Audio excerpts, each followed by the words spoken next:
कौन है ये वानर बालक जो न्याय की प्रक्रिया में बाधक बन रहा है? इसे दूर हटाओ और मृत्यु दंड की प्रक्रिया को पूर्ण करो। सावधान! सावधान! जो कोई भी मेरी माता के समीप आने का अथवा उनके सम्मान में अपशब्द बोलने की दृष्टता करेगा वो जीवित नहीं बचेगा।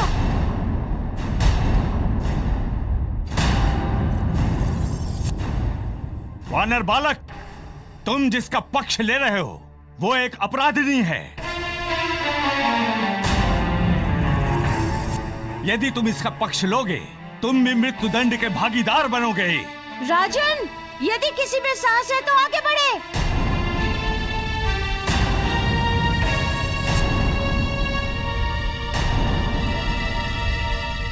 सैनिकों, इस उद्दंड बालक को बंदी बना लो।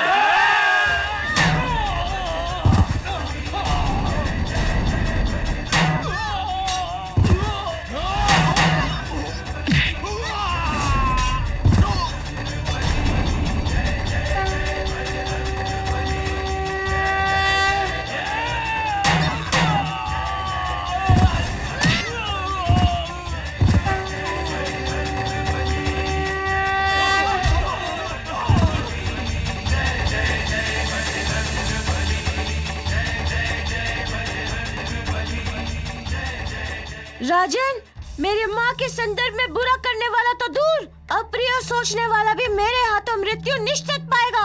तीनों लोकों में उसे कोई नहीं बचा पाएगा मुझसे। वानर बालक, तुम्हें इसका अपराध ज्ञात नहीं है।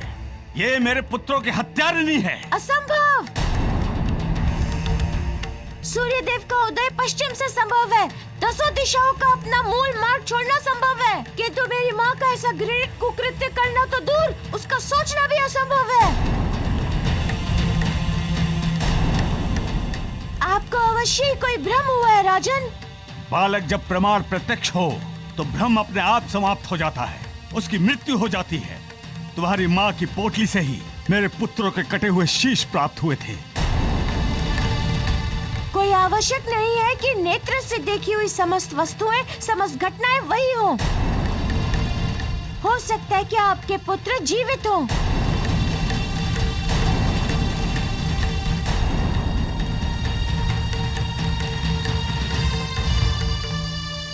बालक, यदि मैं तुम्हारी बात मान भी लूं, यदि मेरे पुत्र जीवित हैं, तो वो कहाँ हैं? ये रहे आपके पुत्र।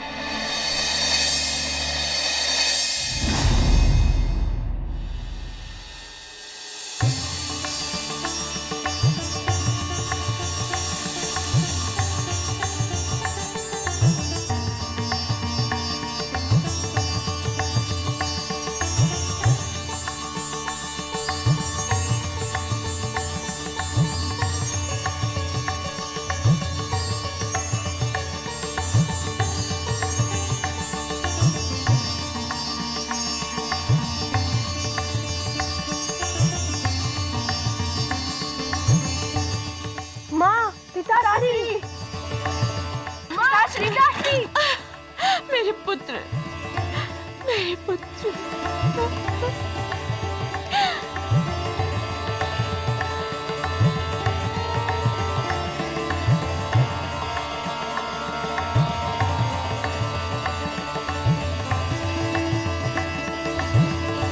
प्रणाम प्रभु। प्रणाम नारद मुनि।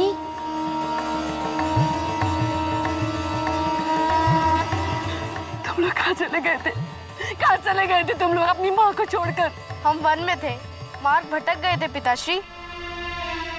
वन में? ये ब्राह्मण देव ना जाने कहाँ से आ गए और हमें निकालकर वहाँ से ले आए।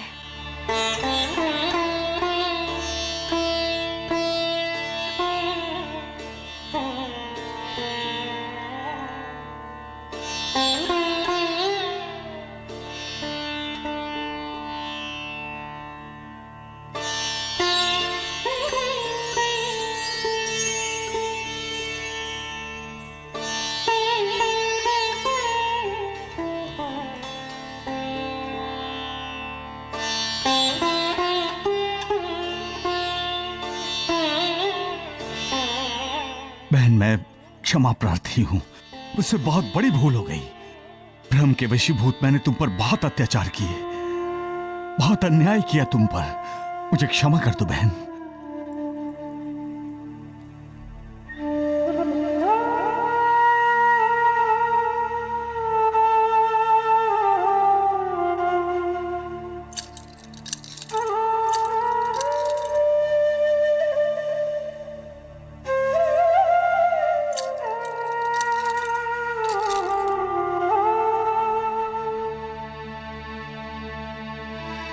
क्षमा तो भूल के लिए मांगी जाती है राजन। आपने कोई अन्याय नहीं किया है, कोई भूल नहीं की। आपके कंधों पर दो दो उत्तरदायित्वों का बोझ था। एक कंधे पर राजधर्म का बोझ तो दूसरे कंधे पर पितृधर्म का बोझ। पितृवियोग को सहना एवं राजधर्म को तोड़ना एक विवेकशील एवं न्यायप्रिय राजा के लिए अत्यंत कठिन एवं पीड़ादायक होता है। आपने तो केवल अपने कर्तव्य का निर्वहन किया है, और धन्यवाद तो मुझे आपको देना चाहिए कि आपकी इस न्याय प्रक्रिया के कारण इतने लंबे अंतराल के बाद मैं अपने पुत्र से मिल पा रही हूँ।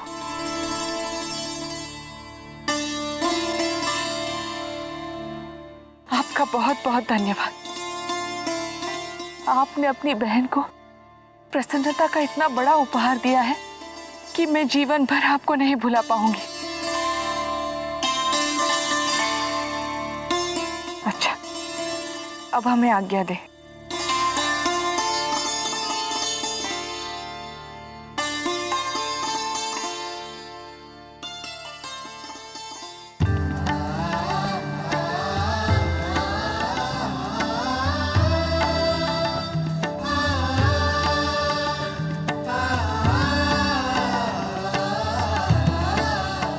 राहु, प्रभु हनुमान सिद्धि लोक की यात्रा से लौट चुके हैं। अब तुम्हें प्रभु से कोई नहीं बचा सकता। अब तुम्हारे जीवन का सबसे बुरा समय आरंभ होने वाला है राहु।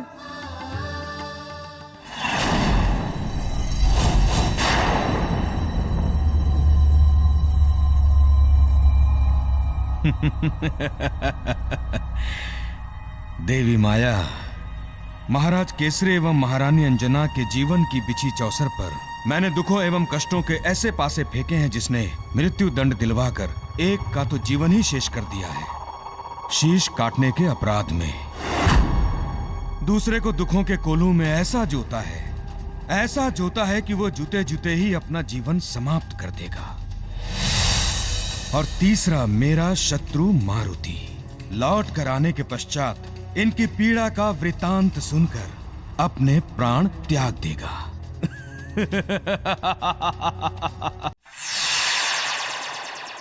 नारायण नारायण।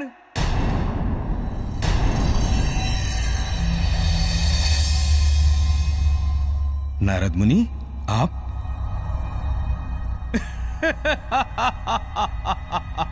आप निश्चित ही अंजना की मृत्यु का समाचार लाए होंगे। नहीं नहीं राहुदेव, मैं तो आपके चौसर खेलने के कौशल को देखने आया था। अच्छा, तो यूं कहिए कि आप चौसर खेलना सीखना चाहते हैं। बैठिए, हम आपको यूं करके चौसर खेलना सिखा देंगे। बैठिए। नहीं नहीं, आज नहीं, और किसी दिन। वैसे राहुदेव, आपकी सारी चालें अब उल्टी पड़ने वाली हैं।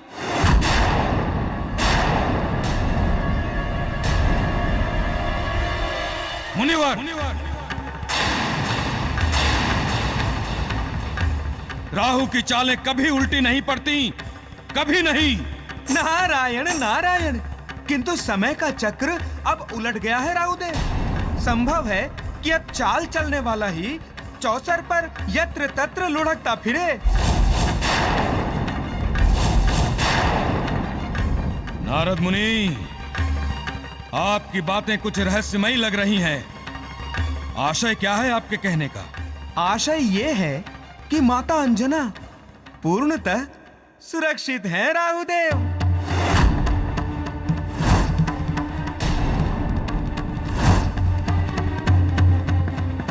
यह कैसे संभव है? नारायण नारायण, यह ऐसा संभव हुआ है कि अंजनी पुत्र हनुमान पृथ्वी लोक पर वापस आ चुके हैं तथा उन्होंने माता अंजना को मृत्यु दंड से बचा भी लिया है।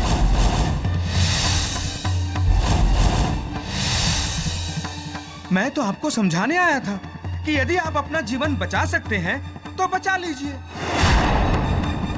हितकर होगा कि आप कहीं भाग जाइए। नारायण नारायण, किंतु भाग कर भी जाइएगा कहां? भागने से दंड और भी कठिन होगा, इसलिए भागने का प्रयत्न भी नहीं कीजिएगा राहुदेव, क्योंकि आप जहां भी छुपिएगा अंजनी पुत्र से आपको कोई नहीं बचा सकता राहुदेव। एवं देवी, इन श्रीमान के बुरे दिन तो आने ही वाले थे, किंतु इनके कुकृत्य में सहभागी होने के कारण आपका भी दंड योग प्रारंभ ही हो गया समझिए। नारायण नारायण। नारद मुनि, जिसका तुम इतना बखान कर रहे हो वो धृष्ट वानर बालक मेरा कुछ नहीं बिगाड़ सकता, कुछ भी नहीं। नारायण नारायण, अब ये तो तभी पता चलेगा जब आप उनकी गदा के सम्मुख होंगे।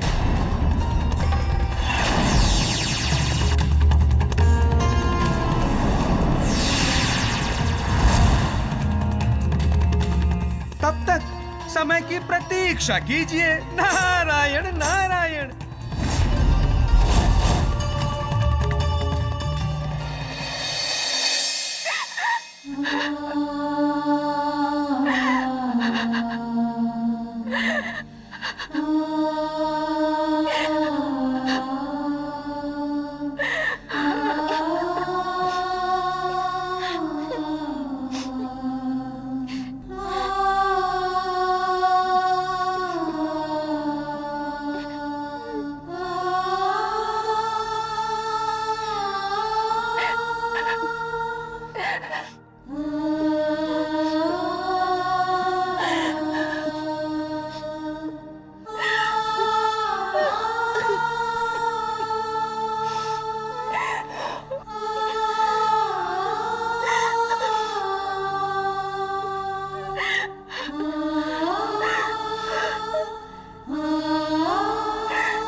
शांत हो जाइए माता, शांत हो जाइए।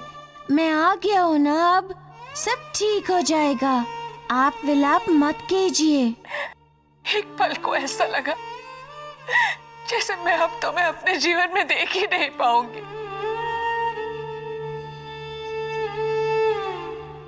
वैसा दिन कभी भी नहीं आएगा माता, जिस दिन आप चाहें और अपने पुत्र को ना देख पाएं। आप जब इच्छा करोगी आपका ये पुत्र अपने सम्मुख खड़ा पाओगी। किंतु ये सब कैसे हुआ माता? कैसे हुई आपकी ये स्थिति? और पिताश्री कहाँ है माता? ऐसी विकट स्थिति में तो उन्हें आपके साथ होना चाहिए था।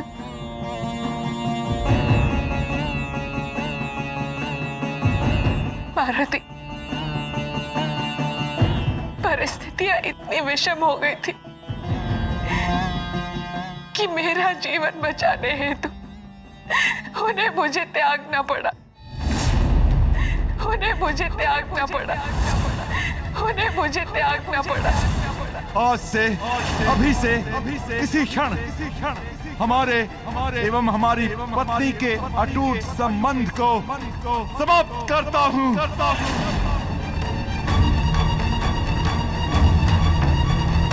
क्या उन्होंने आपको त्याग दिया? किंतु जानबूझकर नहीं, धर्म को बचाने हेतु उन्हें मुझे त्यागना पड़ा। ऐसा क्या घटित हो गया माता? बहुत कुछ मारुति, बहुत कुछ। बहुत लंबी कथा है, पल दो पल में समाप्त होने वाली कथा नहीं है। पिताश्री कहाँ है? वो सेठ नरोत्तम दास क्या दास्ता का जीवन व्यतीत कर रहे हैं।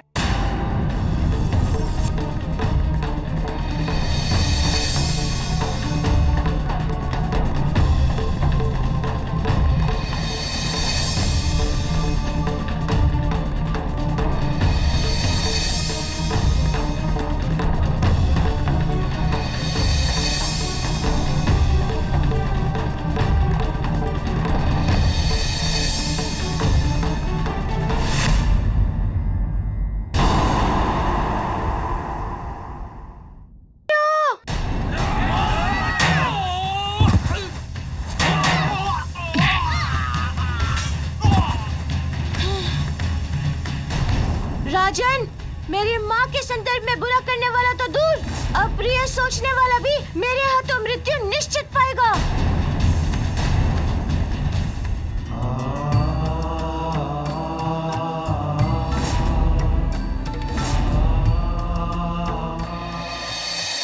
किंतु ये सब कैसे हुआ माता?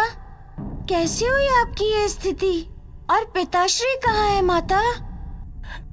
वो सेठ नरोत्तम दास क्या दास्ता का जीवन व्यतीत कर रहे हैं।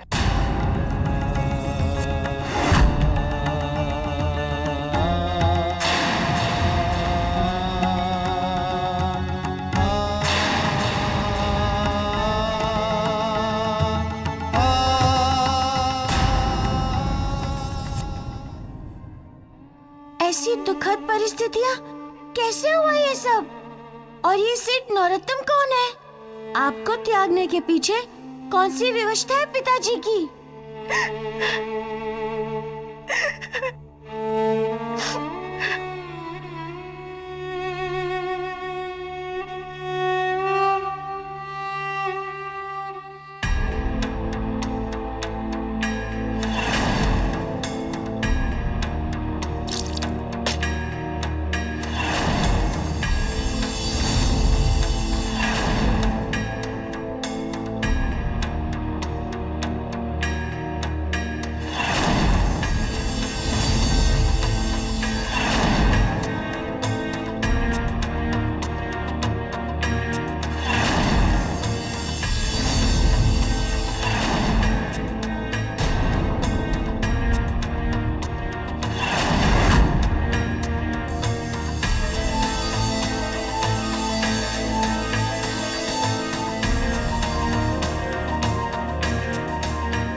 अब नहीं माता, अब आगे नहीं।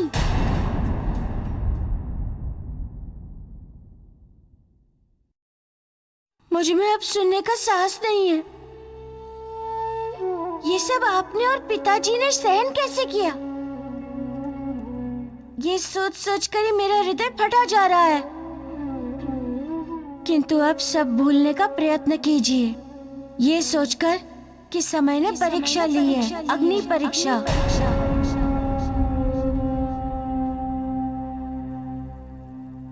अच्छा माँ, अब मैं चलता हूँ। कहाँ जा रहा है पुत्र? पिताश्री के पास माता, उनसे भी तो मिलना है।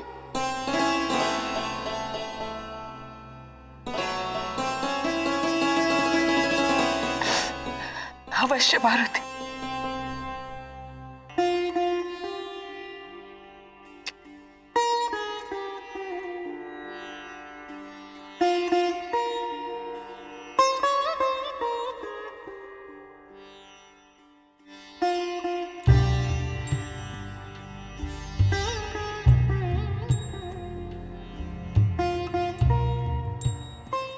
मैं जब तक वापस न लौटूं, आप मेरी यही प्रतीक्षा कीजिएगा। हाँ मारुति, करूंगी।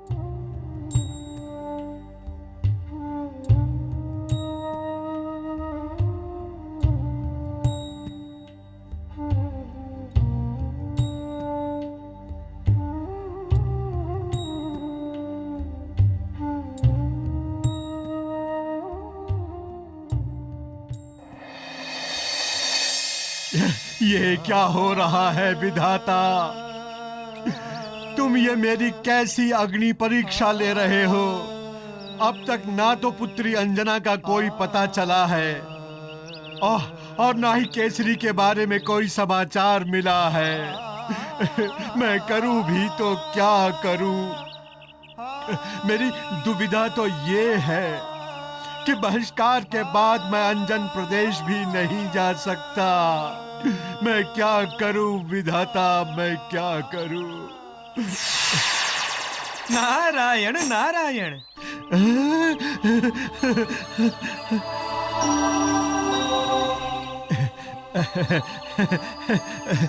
देवर्षि, आप अत्यंत ही उचित समय पर पधारे हैं। मैं अंजना को लेकर बहुत ही चिंतित हो रहा था। आपको तो संपूर्ण संसार की सूचना रहती है। कृपया करके बताएं मुनिवर, वो वहां अंजन प्रदेश में कैसी है? बहुत दिनों से अंजना के बारे में कोई समाचार नहीं मिला है देवर्षि। जामवंत जी, देवी अंजना अंजन प्रदेश में नहीं है। क्या? ये आप क्या कह रहे हैं? वो वहां अंजन प्रदेश में नहीं है तो फिर कहां है? ये आप कैसी बात कर? नारायण नारायण, सत्य उद्घाटित कर रहा हूं जामवंत जी। देवी अंजना मंदराचल राज्य के एक वन में है। क्या वो वन में है? सब कुशल तो है देवर्षि? नहीं जामवंत जी, देवी बहुत कष्ट में थी, घनघोर संकट में, किंतु प्रभु हनुमान ने सही समय पर आकर उनके जीवन की रक्षा की एवं उन्हें मंदराचल की एक कंदरा में छोड़कर अपने पिता केसरी की रक्षा हेतु गए हैं। क्या मारुति सूर्यलोक से वापस आ गया है? जी, श्री हनुमान सूर्यलोक से वापस लौट आए हैं, किंतु उनके अपने पिता के पास से वापस आने में अभी समय है एवं उधर मंदराचल के वन में देवी अंजना अकेली हैं। इसलिए आपको उनके पास जाना चाहिए जामवंत जी। किंतु मुनिवर, ये सब हुआ कैसे? लंबी कथा है, अभी आपको देवी अंजना के पास जाना चाहिए जामवंत जी। नारायण नारायण।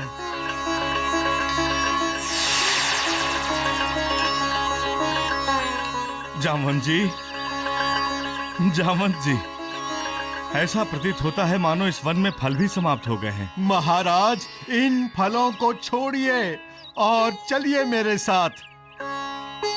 वह अंजना मंदराचल में है, अकेली।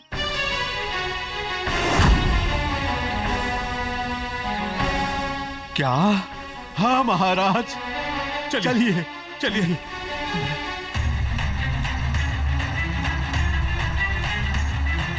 क्रोध अरुण मुख काल महाकाल विकराल। क्रोध अरुण मुख काल महाकाल विकराल। क्रोधवंत हनुमंत प्रभु रौद्र रूप धरिनाथ। पवन वेग से उड़ी चले केसरी के रक्षार्थ। क्रोधवंत हनुमंत प्रभु रौद्र रूप धरिनाथ। पवन वेग से उड़ी चले केसरी के रक्षार्थ। कावा अग्नि नयन में क्रोध अरुण मुख काल। महाकाल को रूप सम रुद्र अंजनी लाल। महाकाल को रूप सम रुद्र अंजनी लाल।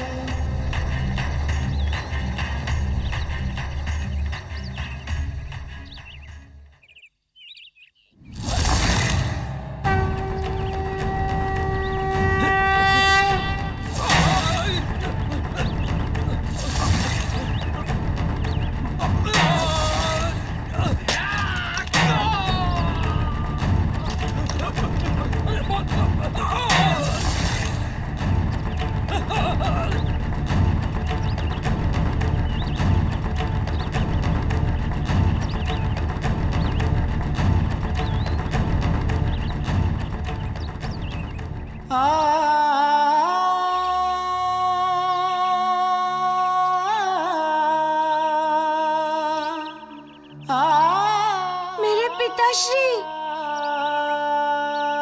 दूसरों के दुख को अपना दुख समझने वाले महाराज केसरी की ऐसी दयनीय दुखदायी स्थिति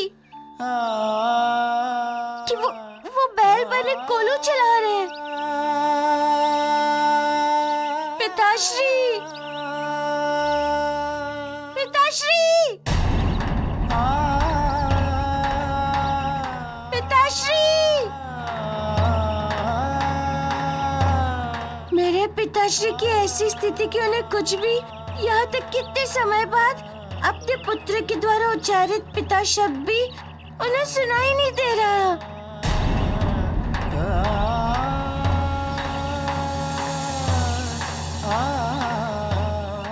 पिताश्री,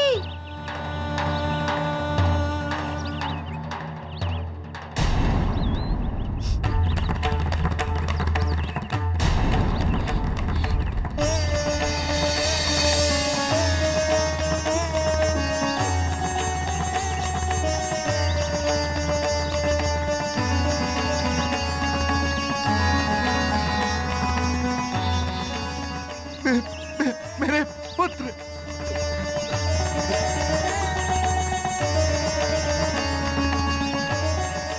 मेरे हृदय के अंश, तू कहीं मैं स्वप्न तो नहीं देख रहा? नहीं पिताश्री, ये स्वप्न नहीं है।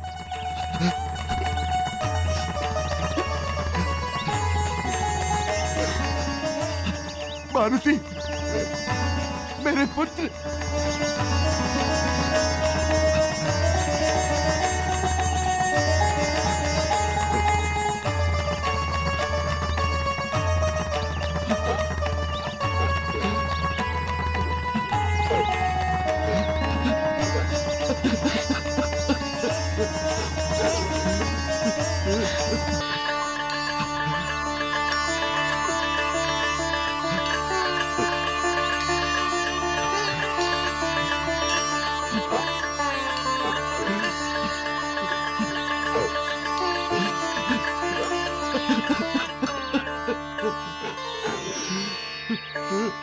नहीं पिताश्री नहीं, चलिए मैं आपको लेने आया हूँ। दुख के दुर्दिन बीत गए पिताश्री, चलिए।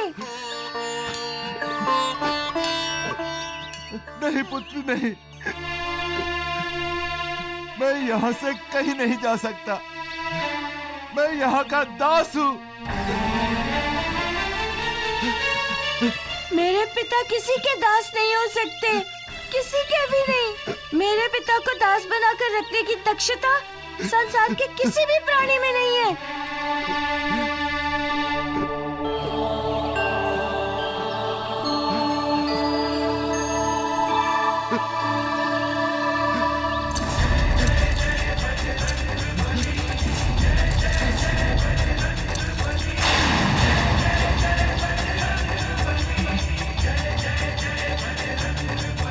उठिए, चलिए यहाँ से। माताश्री आपकी वहाँ प्रतीक्षा कर रही हैं। हाँ पुत्र, हाँ।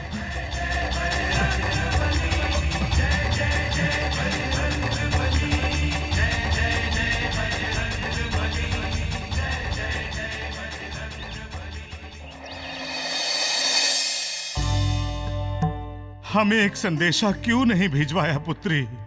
क्यों नहीं? तुम स्वयं अकेले इतने सारे कष्टों को सहती रही पुत्री। अपने पिता को समाचार भिजवाना भी उचित नहीं समझा। क्यों पुत्री, क्यों? क्या एक पिता भी अपनी पुत्री के लिए कभी पराया हो सकता है अंजना? पिताश्री, आप विपरीत ना समझे। मैं जानती हूँ कि एक पुत्री के लिए उसका पिता कभी पराया नहीं होता। तो हमें स्मरण क्यों नहीं किया अंजना? क्यों नहीं? आज तुम्हें इस दशा में देखकर हमें कितनी ग्लानि हो रही है कि एक पिता होकर भी हम अपनी पुत्री के इस विषम और विकट परिस्थिति में कोई सहायता नहीं कर पाए।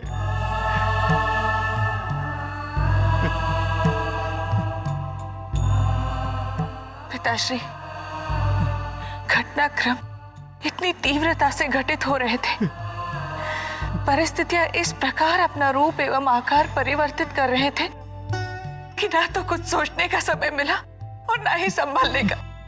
संकटों के दलदल में इस प्रकार उलझती गई कि आपको संदेश न भेज सकी।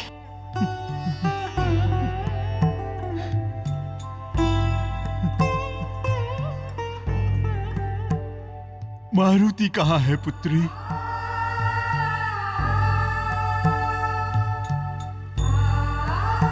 वो अपने पिताजी को लेने गया है।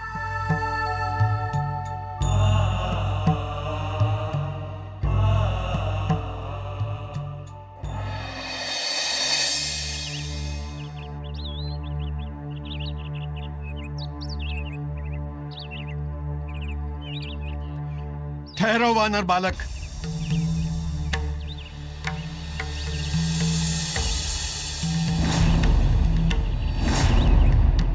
वानर बालक, हमारे इस दास को लेकर कहां जा रहे हो तुम?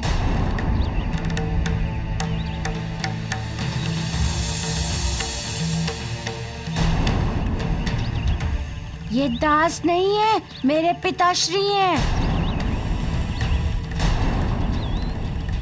अंजन प्रदेश के महाराज, महाराज केसरी।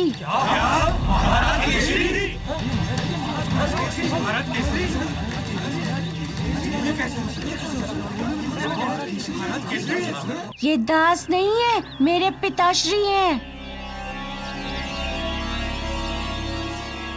अंजन प्रदेश के महाराज, महाराज केसरी।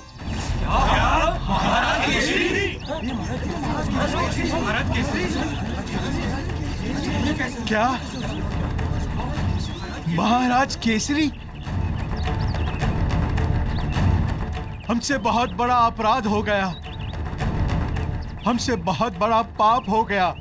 महाराज, हमें क्षमा प्रदान कीजिए महाराज। अरे नहीं नहीं, अज्ञानवश हमसे बहुत बड़ी भूल हो गई महाराज।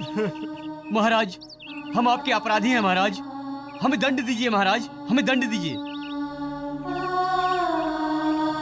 हमारे पापों का केवल यही एक प्रायश्चित है महाराज कि हमें दंड दीजिए।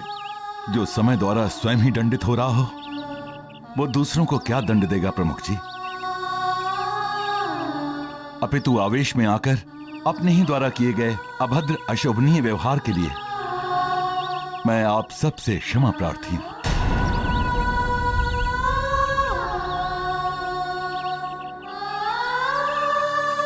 चलो पुत्र। एक क्षण पिताश्री, आप सब लोग अति सज्जन पुरुष हैं, इसलिए एक बात कहना चाहता हूँ। जीवन में किसी को दास बनाना, किसी मनुष्य को बंदी बनाकर उसके साथ पशुवत व्यवहार करना मनुष्यता के विरुद्ध है, न्यायोचित नहीं है। ऐसा कभी मत कीजिएगा आप लोग। ऐसा करके आप सब लोग ईश्वर के अपराधी बनते जा रहे हैं। और आप सब जानते हैं कि एक अपराधी की नियति क्या होती है, दंड। इसलिए ऐसे कर्म त्याग दीजिए जो दंड का नियामक हो।